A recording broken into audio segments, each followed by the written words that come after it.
Magandang araw mga kakutsero. Ito na naman po ang inyong likod na si Jigs na magbibigay sa inyo ng giya ngayong araw ng Sabado.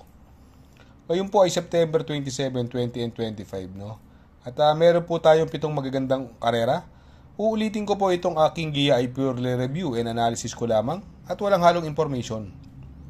Simulan na po natin. Race number 1, dito po magsisimula ang winner take all. Puracom rating based handicap system race class 4, 42 to 56 split. Distance is 1,400 meters. Meron po tayong siyam na kalahok.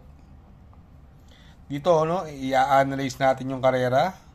Ang mga pwedeng magdala ng unahan, si Ruby Bell, Grand Jackpot, Guerrero Warriors. Si Guerrero Warriors po nung nakaraan, ang balita ko dyan, mukhang inayaw lang nung karera yan eh. Kaya sa tingin ko, ngayon po malaki panalo niyan. At tingin ko malalyamado rito at ang horse to beat ay yung numero 7 Robotic Clay, no? Etong si Robotic Clay, ang galing po ng panalo niya sa maiden, no? Kila Royal Salute, malayo pong nanalo, naka-break po yan. Nagpreba po ng 1.26. Sarado yan, si Robotic Clay, sakay ni Jeffrey Bakaykay. Sa tingin ko, mukhang nakakalamang ng konti ito. Kung sakali nga magkaroon ng pressure si Guerrero Warriors sa unahan. Pero kung hindi naman, pwede naman makabuo si Guerrero Warriors dahil gamay na gamay ni Jeffrey Zarate at may preba rin po yan ng 1.26.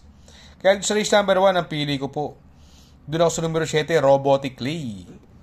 Parigundo ko naman po, numero 8, Guerrero Warriors. Sa race number 2, dito po magsisimula ang pick 6. Puracom rating based handicap system race class 4, 42 to 56 split. Distance is 1,400 meters. Meron po tayong siyam na kalahok. Dito napansin ko may mga mabibilis. Andyan yung figure it out. At yung imported na Queen Marchesa. Primavera. No? Itong si Queen Marchesa, ang tinalo po niya si Borderline, no? Sa kanyang maiden race. No? Ito pwedeng mauna na to dito. Sakay siya ng may gamay sa kanya, si Tanya Nabarosa. May preba rin po sa 1,400 meters ng 1.26 yan, si Queen Marchesa. Ang tingin kong pwedeng makalaban niya rito, yung numero 4, Eyazaki, no? Napapatubayan ni JL Shego Jr. Itong si Eyazaki, pwedeng iuna to, pwedeng isunod, bugbuging kabayo, no? Sana at magamayan ni JL Shego to. Ayaw to ng pinagpapahinga, si Eyazaki. Gusto nito, bugbugan sa unahan. Kung gusto niyo ng diremate, magandang diado, yung numero 7 Cole is right, napapatubayan ni Jeffrey Bakaykay, no? Bagamat may kabit siya sa una, yung Robotic Clay, pwede makadihado po yan kung sakali magkaroon ng pressure sa unahan, yung mga Yamado.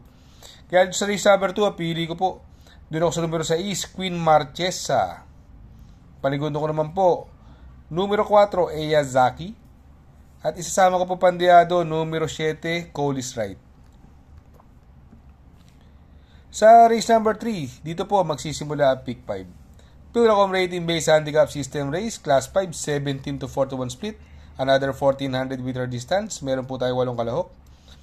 Dito sa karerang ito, napupusuan ko po yung numero 8, Anyo 96, no? Napapatubayan ni Conrad Denson. Naglabas nung nakaraan to, bayad atraso, bagong baba. Sa tingin ko, may malaki panalo niya rito.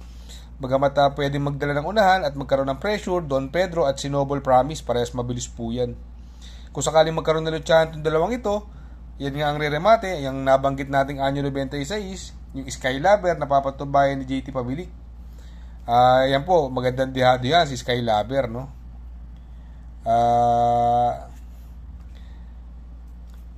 Kaya dito sa race number 3, ang napupusuan ko po dyan, doon ako sa numero 8, Anyo 96.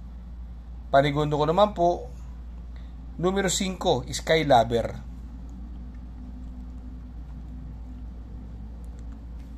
Sa race number 4, dito po magsisimula ang pick 4. Puracom rating based handicap system race, class 5, 17 to 41 split, another 1,400 meter distance. Meron po tayong 8 kalahok. Dito napansin ko rito, no? Mukhang solo area na naman si Don Damiano at mukhang palitinete, Conrad Henson na from Ison Bautista. Yung golden area, bagong baba po ng grupo, sakay ni Patty Dilema, no? Ito may tulin din to, no? Pwedeng isunod, pwedeng iuna. Ang may problema lang po dito, minsan masama lumundag sa largahan. Pero pag maganda ang dilundag sa largahan nito, malaki po panalo niya si Golden Area.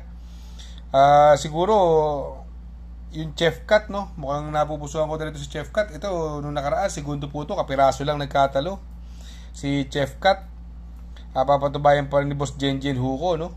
Para sa akin, itong race na to, sa kanilang silang tatlo na lang po pipiliin ko, no? Pero ako, ang pampermero ko po dyan, dun po ako sa numero 5, Golden Area. Panigundo ko naman po, numero 8, Chef Cat. At isasama ko pong pandiado, numero 6, Don Damiano. Sa race number 5, Pilracom Rating Based Handicap System Race, Class 4, 42 to 56 split. Distance is 1,400 meters. At dito po may siyam na kalahok. Dito po, no, sa tingin ko nakakalamang yung numero 4 Han City, no? Although magdadala siya ng pinakamabigat na timbang, no, na 56. Kung sakaling isasabay na to, sa tingin ko mananalo naman itong kabayong ito, Han City, no? At ito lumabang po ito kila Proster Raven nakaraan, no? Sa tingin ko malaki na chance nito manalo, no? At di ko magbibigay ng magandang laban sa kanya rito, no, yung pwedeng magdala ng unahan na Stay Funny na imported na gamay Claro Espare. Ito magaling mauna to. Pag nauna to, baka mahirapan na sila rito kay Stay Funny. Para sa akin, itong kaya na to, 2 horse race po between Han City and Stay Funny. Kaya dito sa race number 5, ang pili ko po, doon ako sa numero 4, Han City. Panigundo ko naman po, numero 7, Stay Funny. Sa race number 6, sa penultimate race, Pilracom Rating Based Handicap System Race, Class 5, 17 to 41 split, another 1,400 meter distance. Meron po tayong 10 kalahok. Dito napupusuan ko po rito, no? Ito sa tingin ko pwedeng suluhin, no? Kung sakaling makarinig kayo ng balita sa koneksyon, yung numero 8 Tenacity, no? Sobrang baba sa laban nung karera, sinubukan na to nung karera. Sakay na ngayon ni John Alvin Guse, no? Sa tingin ko malaki panalo na ito si Tenacity at tulad na sinabi ko, kung makakarinig kayo sa koneksyon na labas, pwedeng suluhin. Kung magpo-protection po ako rito, siguro yung numero 5 Danisan, no? Si Danisan na sakay ni King Flores, no? Yan po kasi ang mga pwedeng rumimati diyan, Kaya sa race number 6 ang pili ko po. Doon ako sa numero 8 Tenacity. Panigundo ko naman po numero 5 Danisan.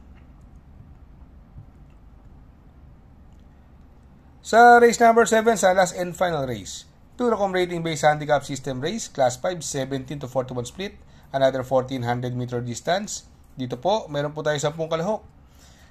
Dito, napupusuan ko po dito yung numero 6 na si Rocking Bell, no? Gamay na gamay po ni GL Ciego Jr. yan.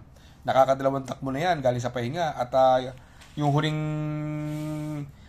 tinakbo niya, ang ganda na po ng ginalaw niyan ni Rocking Bell, no? At tingin ko magbibigay ng magandang laban yung bagong babaring po, numero 4, Babe in Hoblut, no? Couple with Buhayan Bato. Ito si Babe in Hoblut, tingin ko may tsamba po ito. Sakay ni Bumbong Villegas, bugboging kabayo. Sa tingin ko, sa sobrang baba ng laban, baka makachamba. Kaya sa race number 7, pili ko po, doon ako sa numero 6, Rocking Bell. Panigundo ko naman po, numero 4, Buhayan Bato, couple with Babe in Hoblut. Shoutout nga pala kay Sir Pax ng Barkadahan OTV. Located po siya sa 1139 New Antipolo Street, Corner Vargas.